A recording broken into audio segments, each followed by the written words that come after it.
अनंत अनंत मैत्री के मसीहा, दया और करुणा के अवतार परम पिता परमात्मा प्रभु महावीर के चरणों में कोटिश वंदन नमन।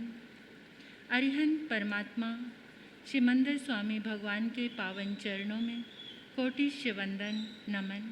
श्री आत्म शमन रतन गुरुवे नमः। श्री आत्म शमन रतन गुरुवे नमः।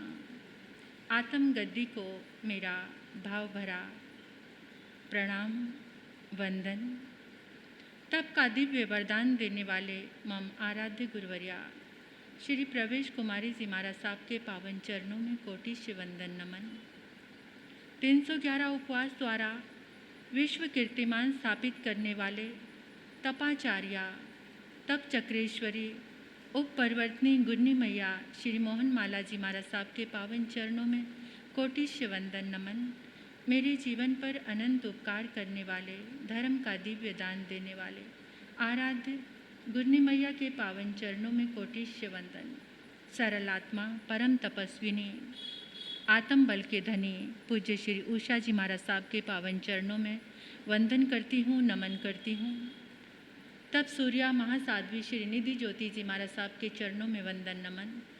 स्नेहिल प्रिय छोटी साध्वियाँ, इस पावन प्रांगण में आए, आत्म दरबार में आए परमात्मा के प्यारे प्यारे भक्तों, हृदय के आंगन में आप सभी का स्वागत करती हूँ। अभिनंदन करती हूँ आप सभी की श्रद्धा का, अनुमोदन आप सभी के सुंदर भावों का। धन्यवाद। इस पर्व राज में तो आप कुछ जागे और इस प्रांगण को आकर रोशन किया। भैया थोड़ी सी आवाज़ कर दो, आवाज़ थोड़ी सी बढ़ा दो, ठीक है? पीछे कुछ कम सुनाई देगी शायद।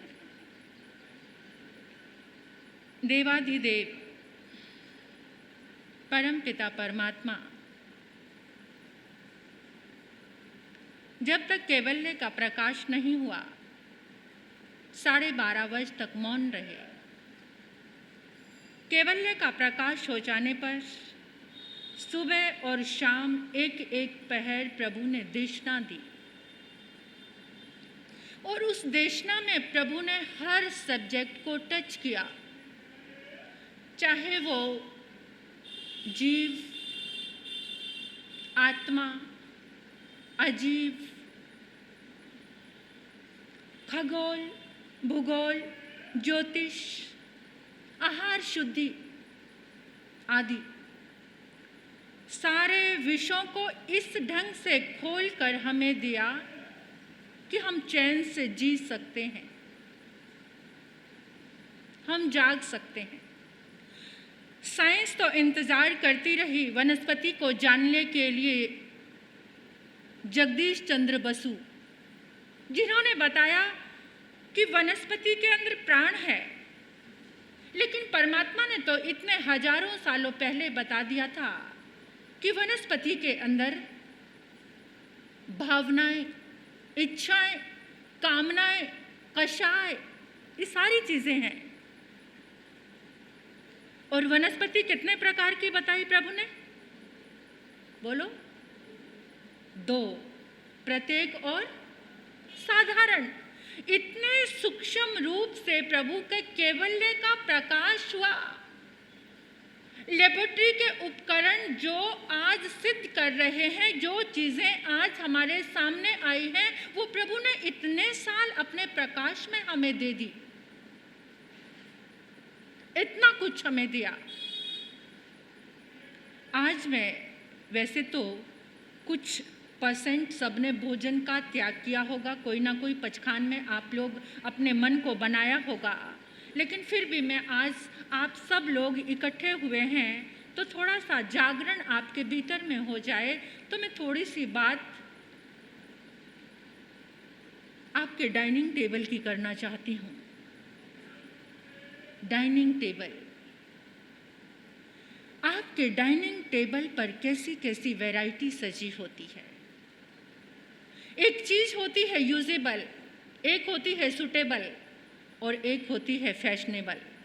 आपके डाइनिंग टेबल पर यूजेबल, सूटेबल, याद रखना, और इस बात का ध्यान रखना कि सुटेबल क्या है, यूजेबल क्या है और फैशनेबल कौन सी चीज़ आपके डाइनिंग टेबल पर है। आपका डाइनिंग टेबल किस चीज़ से सजा हुआ है। जितनी ज़्यादा वैरायटी आई है, जितनी ज़्यादा वैरायटी आई है, जितने ज़्यादा होटल, उससे ज़्यादा बढ़कर हॉस्पिटल की ज़रूरत पड़ गई है। हॉस्पिटलों, दवाओं से थकी हुई साइंस आज परमात्मा प्रभु महावीर के सूत्रों को खोज रही है। आज के वैज्ञानिक साइंटिस्ट परमात्मा के सूत्रों को खोजकर चैन से जीने की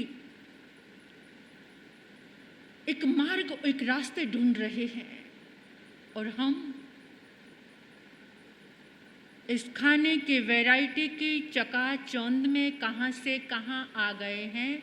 उत्तराधन आगम में आया है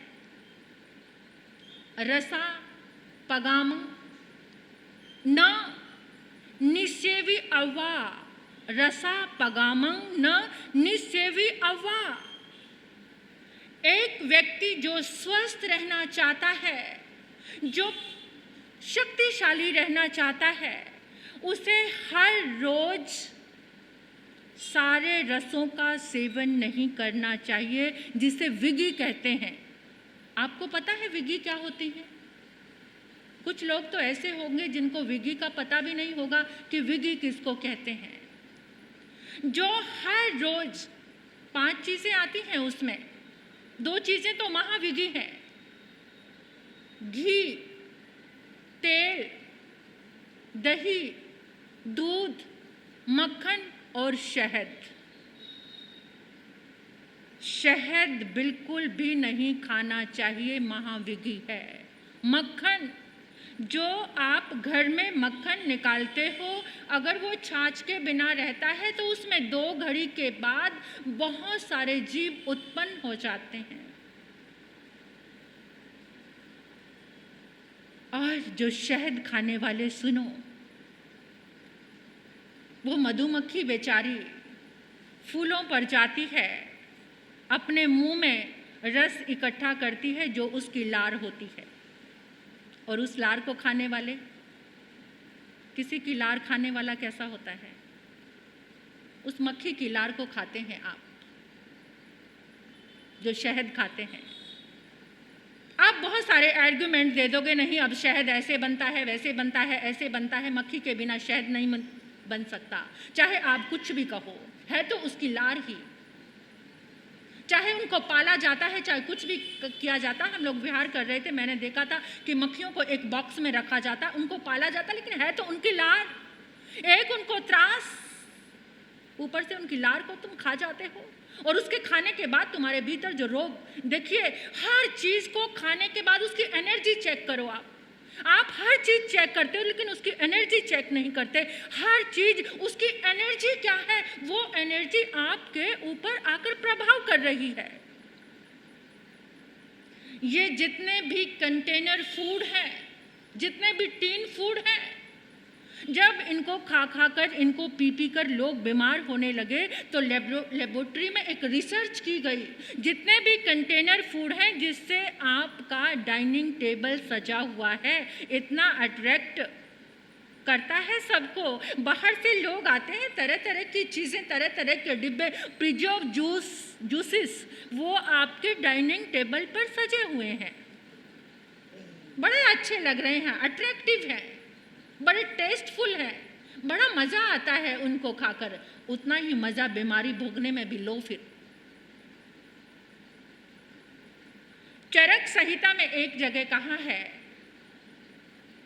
कि जो व्यक्ति धर्म उपदेश को नहीं सुनता, प्रकृति उसे सुधारती है। याद रखना इस बात को। जो व्यक्ति धर्म उपदेश से नहीं सुधरता, प्रकृति उसे सुधारती है। प्रकृति ने तुम्हें सुधारा, हमें सुधारा। ये क्या आया था अभी, क्या था? कोरोना। कोरोना ने कितने लोगों को सुधार दिया, और जो सुधरने वाले नहीं थे वो चल बसे।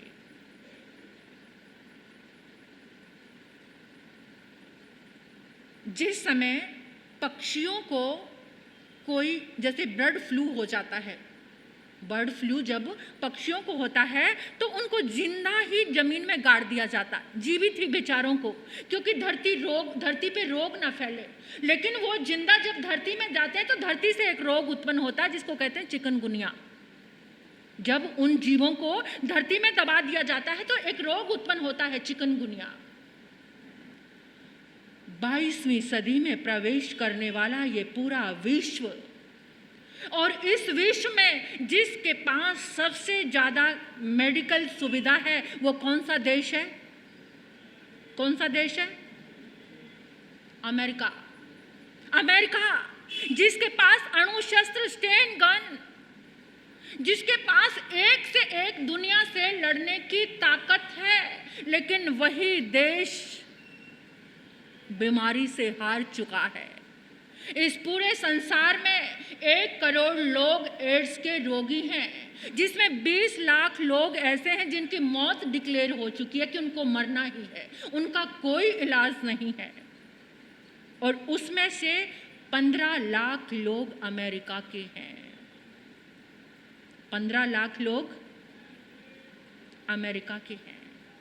सब देशों को टक्कर देने वाला देश, मेडिकल में सबसे ऊपर रहने वाला देश बौखलाया पड़ा है, घबराया पड़ा है, और रातों रात उन लोगों ने अपनी जिंदगियां बदल दी, जिसे हमारे आगमों में आइंबिल का अन्न कहते हैं। रातों रात उन लोगों ने उबला हुआ अन्न खाना शुरू कर दिया, भेड़ बकरियों की तरह हरी सब्जियां चबाना शुरू कर दिया।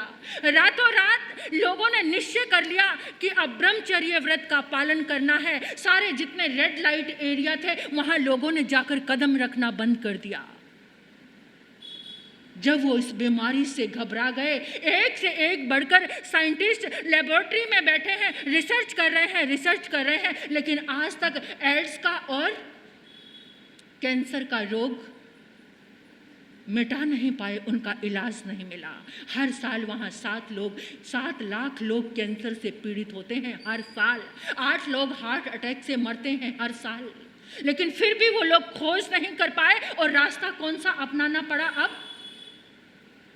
परमात्मा प्रभु महावीर के जिनेश्वर देव के सिद्धांत, उबला हुआ अन्न। पहले के लोग कितने अच्छे होते थे। उनको कहा जाता था कि देखो भगवान ने बताया है तुम्हें ये काम करने में पाप लगेगा, तो वो रुक जाते थे। और आज का इंसान क्या तर्क करता है? भगवान को देखा है, भगवान को बोलते देखा है, भगवान ने ऐसा कहा है, हाउ, वाई, कैसे, क्यों, ये तर्क लेकर आज का युवा खड़ा है। लेकिन जैसी बॉलिंग है बैटिंग भी वैसी आगमों में है। जैसी बॉल लेकर आज का युवा हमारे सामने आया है, परमात्मा ने बैटिंग भी वैसी दी है कि बॉल तुम्हारे पास आएगी, ऐसी बैटिंग। और वो बैटिंग क्या है? विश्वास की बात।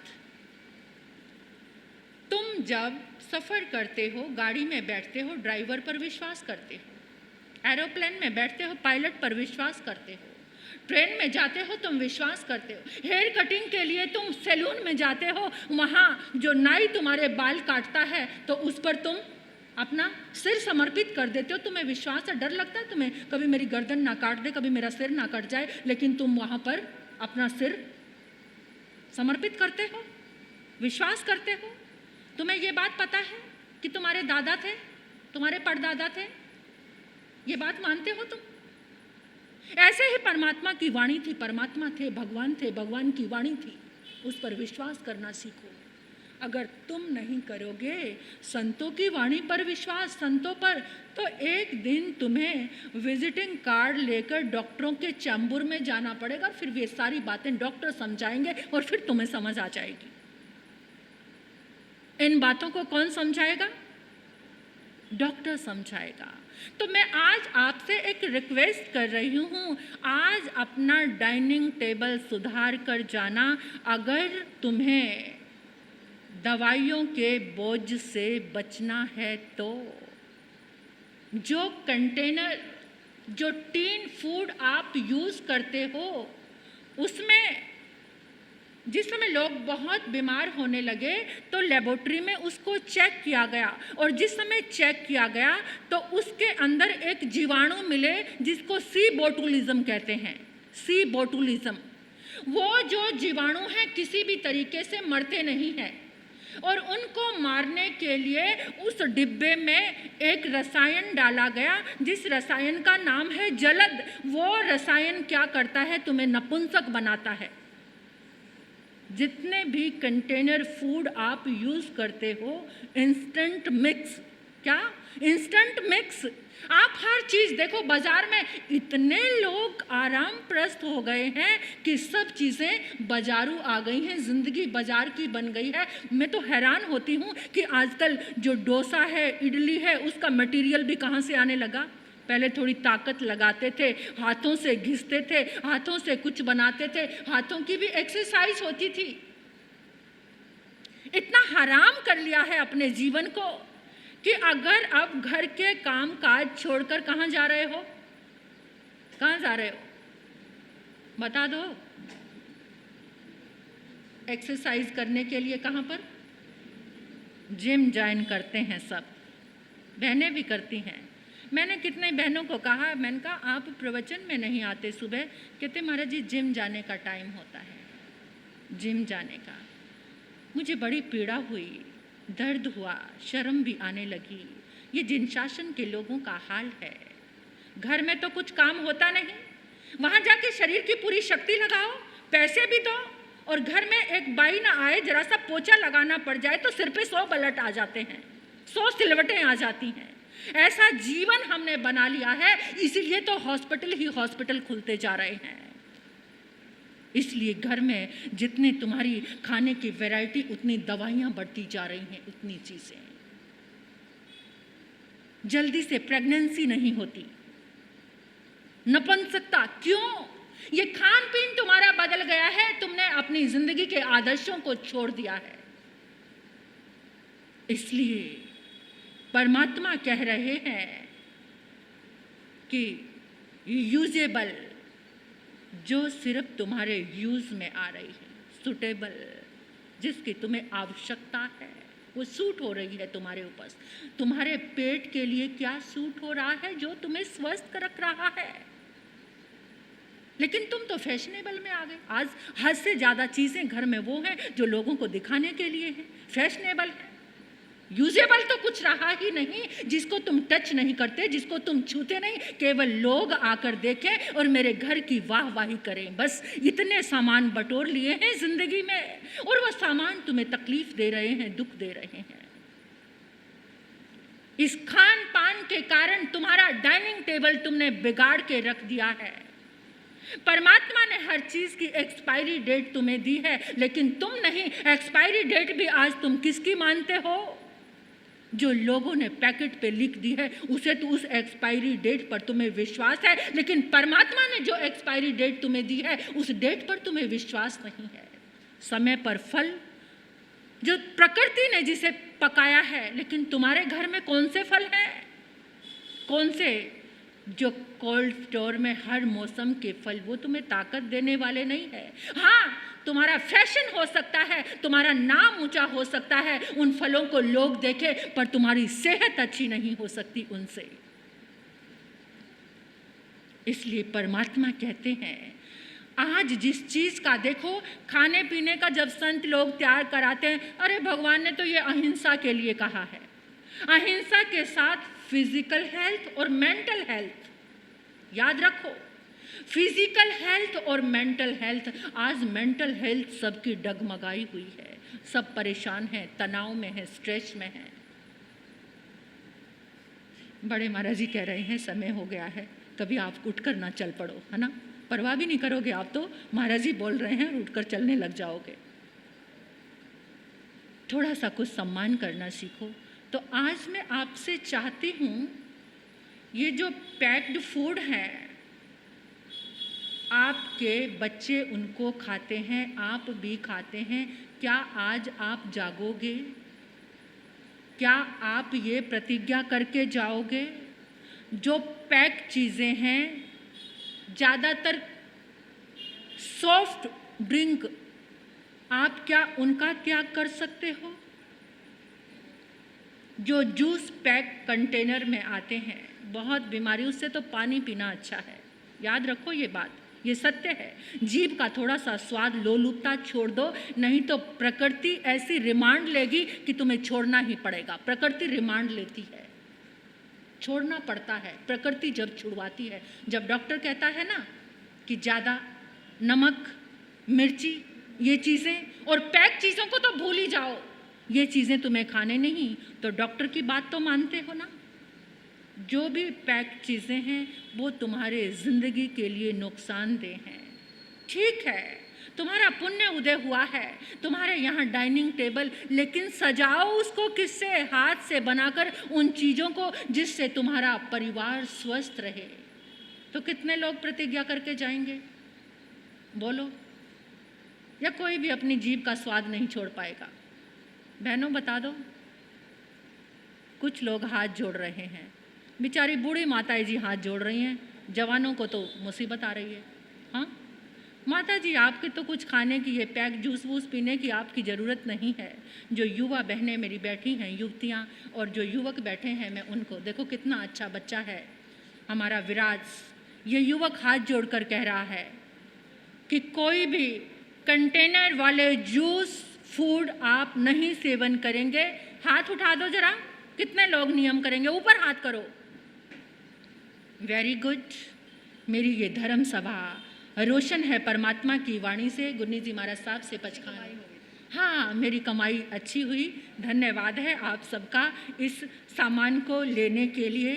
तो अब मेरी भी मंगल दुआ और कामना है कि आपकी ज़िंदगी अच्छी रहे, परमात्मा का प्रकाश, शक्ति आपके जीवन में। गुन्नी जी महाराज साहब के आप प्रत्याख्यान लेंगे।